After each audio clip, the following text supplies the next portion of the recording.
पिछले लेक्चर में हमने अंग्रेजी शासन का 1857 से 1920 तक का दौर डिस्कस किया था, जिसमें जाना था कि किस तरह से अंग्रेज़ों ने अपने शासन की बुनियाद रखी और किस तरह से धीरे धीरे वो पूरे उत्तराखंड राज्य पर अपना शासन करने लगे और क्या रीज़न थे कि उत्तराखंड की जनता इतनी देरी से स्वतंत्रता आंदोलन में भागीदारी के रूप में सामने आई। तो वो सारी चीज़ें हमने डिस्कस की और हमने ये भी जाना था कि सबसे पहले उत्तराखंड का जो कुमाऊँ रीजन था उसमें स्वतंत्रता आंदोलन स्टार्ट हुए थे और हमने काफ़ी अधिकतर हिस्सा जो था वो कुमाऊँ रीजन का डिस्कस किया। इस लेक्चर में शुरुआत करेंगे हम गढ़वाल रीजन से और जो भी डिस्कस करने वाले हम हिस्ट्री के एस्पेक्ट्स या टॉपिक वो हम 1920 से 1940 तक के ही बात करेंगे। तो शुरुआत करते हैं गढ़वाल रीजन से। चूँकि कुमाऊँ रीजन में आपको याद होगा ये चीज़, यानी हम कह सकते हैं चाहे जागरूकता का हो, राजनीतिक चेतना का विकास का हो या स्वतंत्रता आंदोलन में लोगों की भागीदारी का हो, इसकी शुरुआत 1870 या हम कह सकते हैं 1857 से ही हो गई थी। 1870 में हैप्पी क्लब, डिबेट क्लब जैसे संगठन या फिर हम कह सकते हैं मंच तैयार हो गए थे राजनीतिक सामाजिक जागरूकता फैलाने के लिए। ठीक, 1912 में अल्मोड़ा कांग्रेस की स्थापना हो गई थी। वहीं गढ़वाल में ये चीज़ें देरी से स्टार्ट हुई और इसका रीज़न था कि गढ़वाल रीजन में सुदर्शन शाह के दरबार में तैनात अंग्रेजों का कमिश्नर या प्रतिनिधि। तो वहीं गढ़वाल में 1918 में गढ़वाल कांग्रेस का गठन होता है और गढ़वाल कांग्रेस के गठन करने वाले कौन थे? दो व्यक्ति। पहले नंबर पे बैरिस्टर मुकुंदी लाल, दूसरे नंबर पे अनुसुईया प्रसाद बहुगुणा।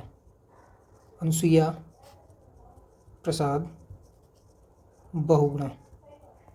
भले ही देरी से स्टार्ट हुई चीज़ें, लेकिन फिर भी एक ऐसे क्षेत्र में जहां अंग्रेजों का एक कमिश्नर नियुक्त है वहां पे आंदोलन के बीज डालना या आंदोलन की शुरुआत करना अपने आप में बहुत बड़ी बात है।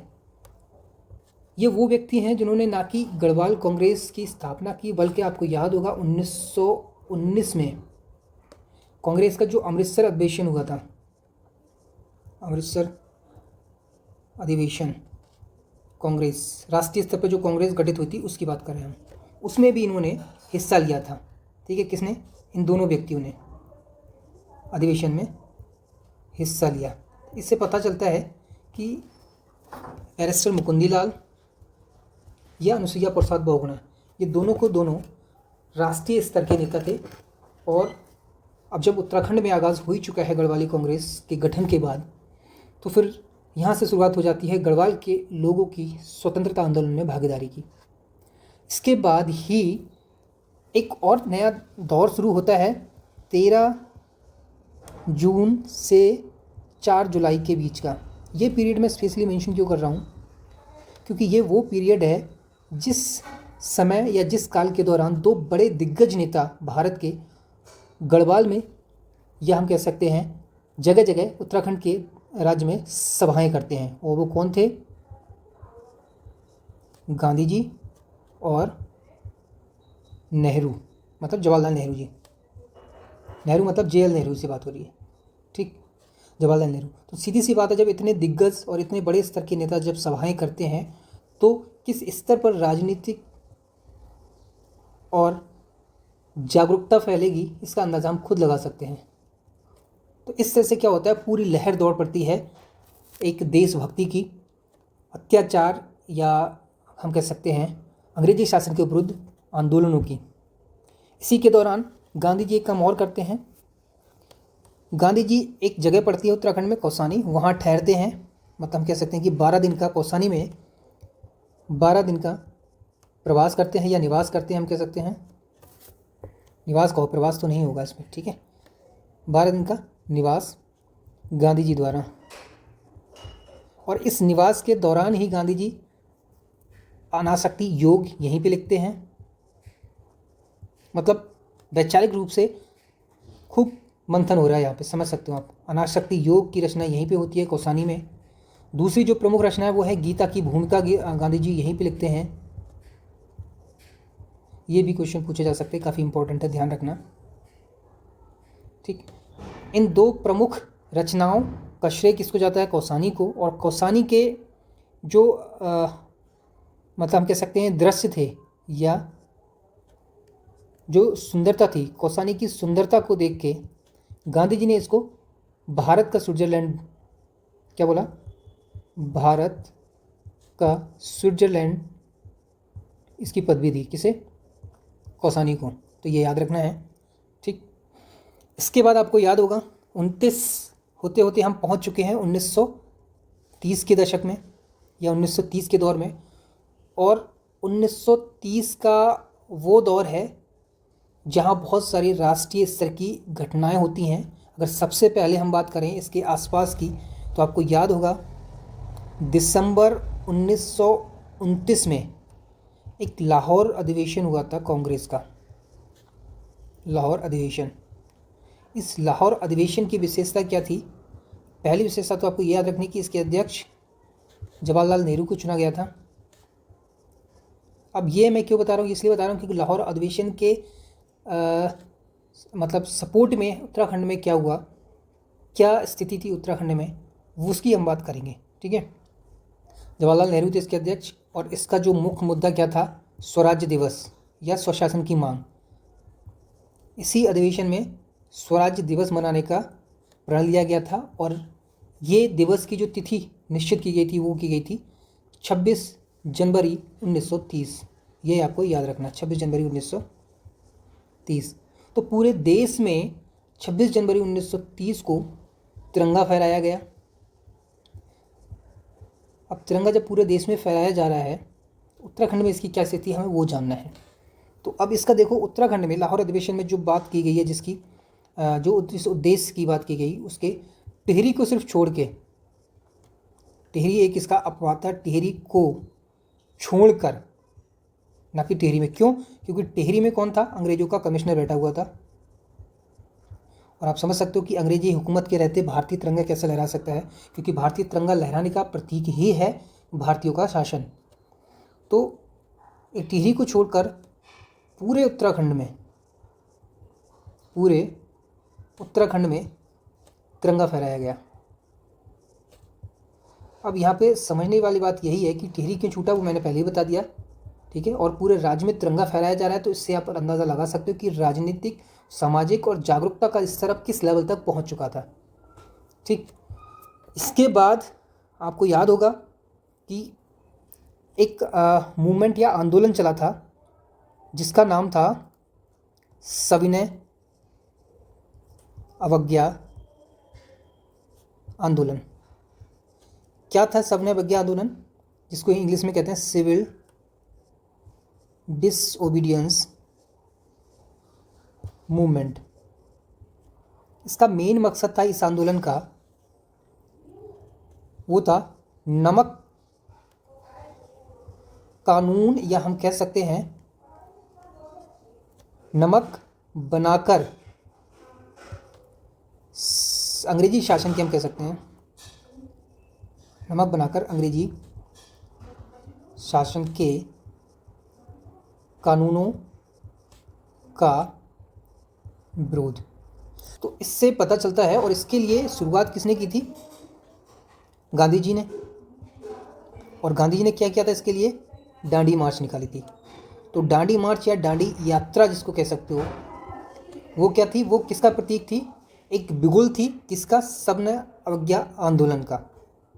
आगे बात समझ में। तो इस डांडी यात्रा में हमें यही समझना है, डांडी मार्च यात्रा जो कि सविनय अवज्ञा आंदोलन यानी सिविल डिसओबीडियंस मूवमेंट का आगाज़ थी, ये शुरू होती है 12 मार्च को गांधी जी द्वारा। और कहाँ से? अहमदाबाद से। गांधी जी इसको अहमदाबाद से शुरू करते हैं और इनके साथ 78 मेंबर थे साबरमती आश्रम के। और अहमदाबाद से स्टार्ट होके लगभग 240 माइल्स चलने के बाद ये पहुंचते हैं दांडी, गुजरात में। और कब पहुंचते हैं? 6, यहाँ लिख सकते हैं 6 अप्रैल 1930, हाँ ध्यान रखना, 1930 को। और यहाँ पे फिर ये गुजरात पहुँच कर, यानी दांडी पहुँचकर एक मुट्ठी नमक उठाकर इस नमक कानून का विरोध करते हैं। तो बेसिकली हम कई बार कह देते हैं कि नमक बनाकर, तो एक तरह का ये एक प्रतीक था। सिविल डिसोबीडियंस का मतलब सीधी सी बात है कि हम डिसोबीडियंस मतलब हम नकारते हैं आपके उस आदेश को जो अत्याचारपूर्ण है या जो कानून हम पर अत्याचार करता है, सीधी सी भाषा में कहें अगर एक लेमन लैंग्वेज में, ठीक है। तो इस तरह से सिविल डिसोबीडियंस की जो शुरुआत होती है। और उत्तराखंड का हमने जो समझने वाली बात यह है कि इस पूरे सविनावज्ञा आंदोलन में या सिविल डिसओबीडियंस मूवमेंट में उत्तराखंड का क्या रोल था। तो उत्तराखंड के 3 व्यक्ति, नंबर 1 ज्योतिराम कांडपाल, ज्योतिराम कांडपाल, नंबर 2 भैरव दत्त जोशी, भैरव दत्त जोशी, और नंबर 3 पे गोरखा वीर खड़क बहादुर। ये 3 वो व्यक्ति थे जिन्होंने गांधी जी के साथ अहमदाबाद से लेके दांडी मार्च में भाग लिया था। ठीक, आगे बात समझ में। इसलिए उत्तराखंड का रोल यहाँ पे सामने आता है कि उत्तराखंड अब हर एक आंदोलन में बढ़ चढ़कर हिस्सा लेने लगा था। इसी के सपोर्ट में 1930 में गढ़वाल में एक जगह पड़ती है दुगड्डा, ब्रिटिश गढ़वाल।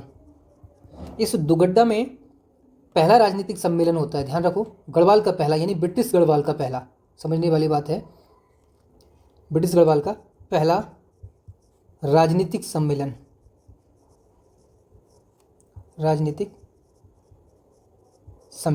और इसका जो स्थान था वो था राष्ट्रीय होटल, ये नाम है होटल का, राष्ट्रीय होटल।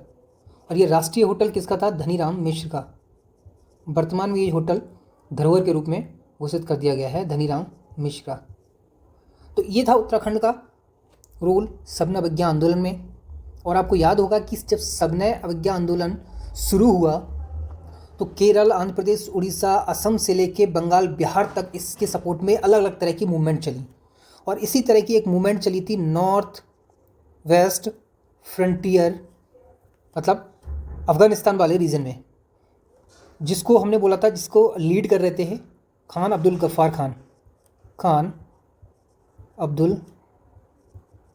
गफ्फार खान। समझना ध्यान से, ये किसके सपोर्ट में है? सविनय अवज्ञा आंदोलन के सपोर्ट में ही ये क्या कर रहे हैं? आंदोलन करते हैं। और उन्होंने खुदाई खिदमतगार के नाम से एक संगठन बनाया, वॉलंटियर, बेसिकली ब्रिगेड थी एक तरह की, ये वॉलंटियर ब्रिगेड, ठीक, जिसको कई बार लाल कुर्ती आंदोलन या रेड शर्ट के नाम से भी जानते हैं। खुदाई खिदमतगार, लाल कुर्ती आंदोलन। तो उसको कौन लीड कर रहे थे? खान अब्दुल गफ्फार खान, लाल कुर्ती आंदोलन। तो जब इसके विरोध में ये खड़े होते हैं तो होता क्या कि आगे चल के गफ्फार खान सहित अन्य नेताओं को गिरफ्तार कर लिया जाता है। और जब इनको गिरफ्तार किया जाता है तो वहाँ के स्थानीय लोग जो कि निहत्थे थे, शांतिपूर्वक हम कह सकते हैं विरोध करते हैं। और इस विरोध को रोकने के लिए अंग्रेजों की तरफ से अंग्रेजी हुकूमत या अंग्रेजी सत्ता यहाँ तैनात गढ़वाली सैनिकों, अंग्रेजी सत्ता इस रीजन में तैनात गढ़वाली सैनिकों को आदेश देती है कि इनको गोली मारकर या जैसे टिट फॉर में जो भी ज़रूरत पड़े हर चीज़ अपनाओ और इनको कंट्रोल करो, नहीं होते तो सीधे गोली मारो। तो इस गोली मारने के, गढ़वाली सैनिकों को गोली मारने का आदेश देती है, गोली मारने का आदेश। और इस आदेश में मना करने वाले सबसे पहले उत्तराखंड के होते हैं। आपको याद होगा गढ़वाल राइफल्स, यहाँ पूरा लिखे हम तो 2/18 गढ़वाल राइफल्स।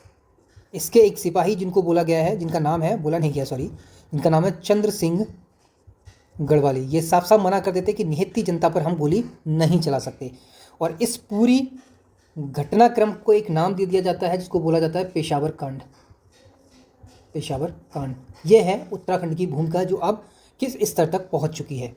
तो राजनीतिक चेतना का जो विकास है या जो आवाज़ है वो कितनी गहराई तक समा चुकी थी ये आप लगा सकते हो, क्योंकि एक सैनिक को साफ साफ ये मना करना बहुत बड़ी बात होती है, क्योंकि अंग्रेजों का बर्ताव हम सब जानते थे। ठीक है, तो इस तरह से उत्तराखंड अब पूरी तरह से मेन स्ट्रीम में आ चुका है स्वतंत्रता आंदोलन के। ठीक, इसके बाद अगर हम कुछ उग्रवादी विचारधाराओं की बात करें तो उनका भी कहना है कि उत्तराखंड की तरफ से प्रत्यक्ष अप्रत्यक्ष रूप से सपोर्ट था, और इसका हमें सबूत मिलता है। 1930 में एक कांड हुआ था जिसको बोला गया था गाड़ोदिया स्टोर डकैती कांड, स्टोर डकैती कांड। इसमें एक भवानी सिंह का नाम आता है, ये भी एक तरह से क्रांतिकारी थे और इनकी अहम भूमिका थी इसमें। इसी के साथ साथ गांधी आश्रम की भी स्थापना की जाती है उत्तराखंड में, गांधी आश्रम, और ये स्थापना होती है चनौदा में। चनौदा जो सोमेश्वर के आसपास पड़ता है, ध्यान रखना है। और स्थापना कौन करता है? सोमेश्वर कहाँ है? ये अल्मोड़ा के नज़दीक है, और नज़दीक अगर पूछो तो, ठीक है, सोमेश्वर अल्मोड़ा। ये 1937 में इसकी स्थापना होती है, 1937 में, और किसके द्वारा होती है? शांति लाल त्रिवेदी द्वारा। तो ये थे कुछ इंपॉर्टेंट पॉइंट्स 1940 तक जो हमने अभी डिस्कस किए गढ़वाल और कुमाऊं रीजन के। अब 40 के बाद जो प्रमुख आंदोलन होते हैं, व्यक्तिगत सत्याग्रह या भारत छोड़ो आंदोलन, जो अभी बचा है हिस्ट्री का पार्ट, उसको हम अगले लेक्चर में कवर करेंगे।